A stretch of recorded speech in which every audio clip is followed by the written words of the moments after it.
Hey yo, B. It's your boy. Oh.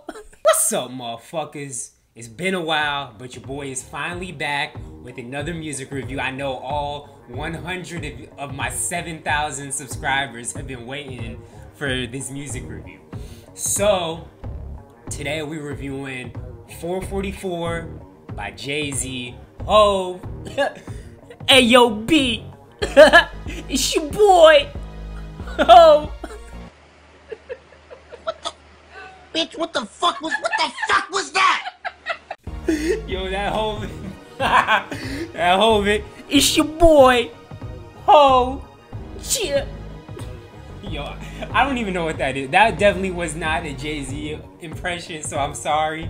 Jay-Z, if you watching this, I'm sorry, my nigga. I'm not an impressionist. I can't do no impressions. But this album dropped June 30th, Friday, this past Friday, 2017. If you're in the future, hi. Welcome to the past. But anyways, we're gonna move right along.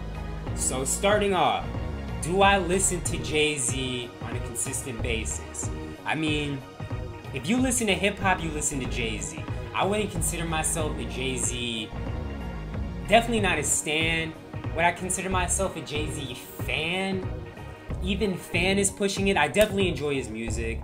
There's a lot of Jay-Z songs that I enjoy. I mean, he's one of the pioneers of the rap game, so you can't not like Hope. But I don't go out of my way to bump like a Jay-Z album, and I definitely can't do it anymore because I got Apple Music, and this nigga took everything pretty much off of Apple Music and moved it over to Tidal, and nobody fucking with Tidal. But yes, I listen to Jay-Z.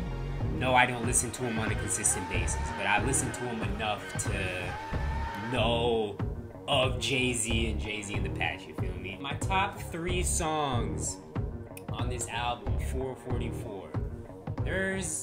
So with this album, it's hard for me to even pick a top 3. I feel like there's 5 songs that I really fuck with. There's 3 songs that are good and I enjoy listening to, and then there's 2 songs that I could have done without. But if I had to pick a top 3, which I do, so my top 3 in order, I guess, my number 1 song though, this is my number 1 song without debate, 444, which is also the name of the album, is my favorite song. This song, he's opening up. I mean, I said I don't really listen to Jay-Z like that. I listen to Jay-Z, but not like that. Like, I've heard all his albums, but I don't listen to him on replay. And I can't remember Jay-Z ever really opening up the way he opened up on this song. I mean, he's opened up, talked about stuff, personal stuff on past albums, but this album, I definitely felt like he went in depth with his life. And especially on 444, this is the song where he's talking about cheating on Beyonce. Me personally, Beyonce, she cool, she alright, so I don't condone cheating, but people making a bigger deal than it is. Like, he cheated on, like, God or some shit. Like, Beyonce, hey, Beehive, don't come for my neck, please.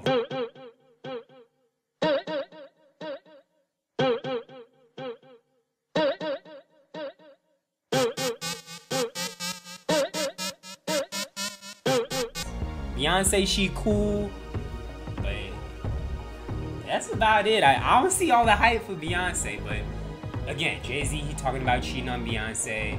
It was kind of his lemonade answer, I guess. So, I don't know. I just thought it was cool to hear him talk about how it affected him, the family, Beyonce, the kids, and all that stuff. After that is Family Feud, which actually comes right after that song. So Family Feud is my number 2 song.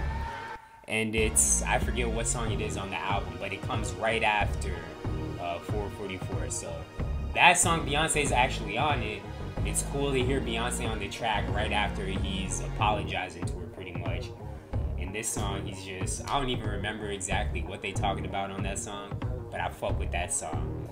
And then Story of OJ is probably my number 3. This one is kind of a toss-up. So I really enjoy Story of OJ. I saw the video. The video actually made me like this song more than I did initially when I heard it.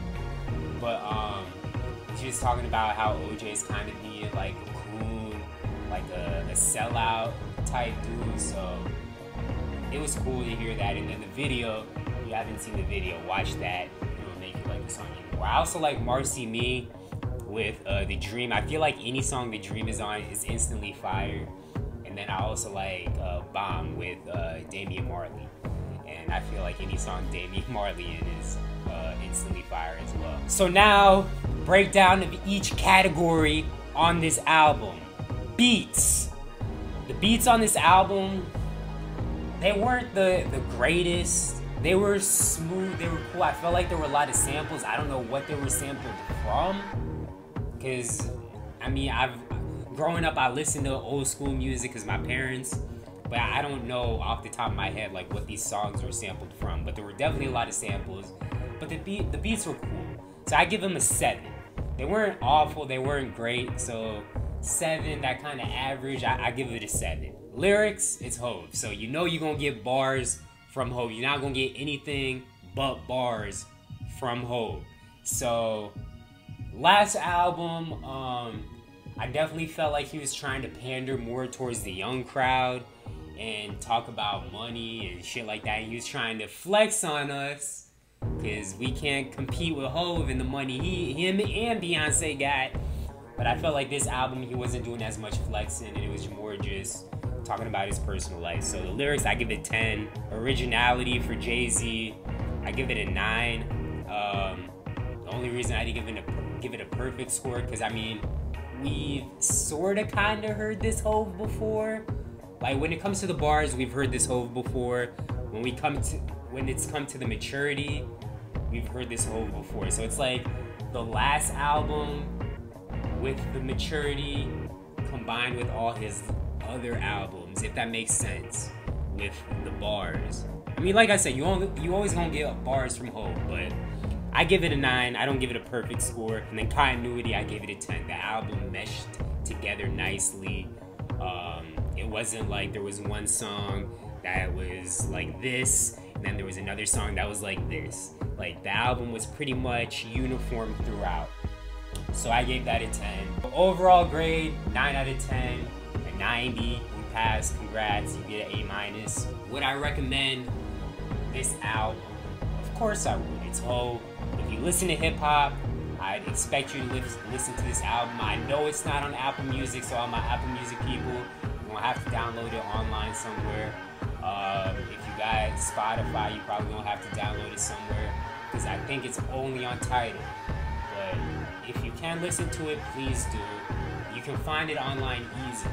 Even if you don't download it, you can find it on YouTube. You can find it on Genius, Rap Genius. And where would I recommend listening to this to? It's definitely not something you would get hyped to. So it's not going to be something you bumping at the club, something you listening to while you working out, something you listening to before you go out.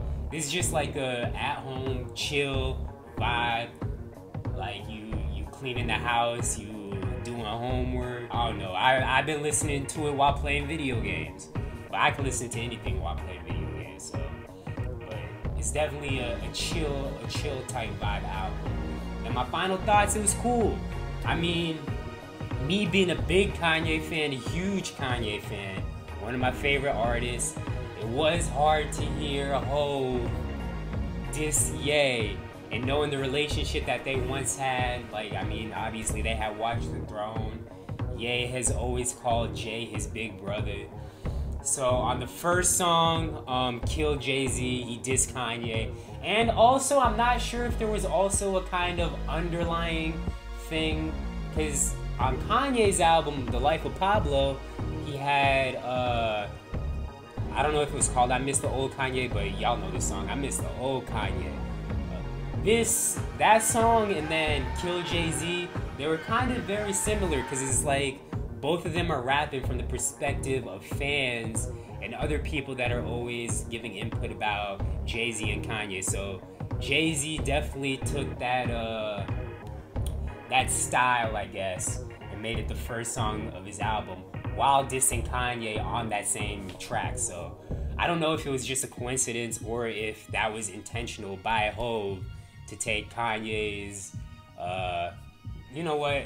I feel like a terrible. Let me look up the name of the song. I Love Kanye. That's the name of the song. So I Love Kanye, Kill Jay-Z. They're very parallel with one another. So I don't know if that was the case. And then I felt like he dissed them again on another song. Maybe it was the same song, but he was like, "Don't big bro me." And I felt like that was at Kanye. So that was rough to hear. Hov dissing Kanye, but I understand why. Well, I don't understand why, but I'm gonna say I understand why. So, and then it was just a good album. Like, it was 10 songs. It wasn't too long. Lately, like, just with the whole streaming sites like Apple Music, Spotify, Tidal, it's just been an oversaturation of music. One, we're getting a lot of music at once, and two, the music we're getting, a lot of times they have a lot of songs on the album. This album only had 10 songs, which was a good amount. We weren't oversaturated by Hov and new music, so I felt like 10 was a perfect amount for a Hov.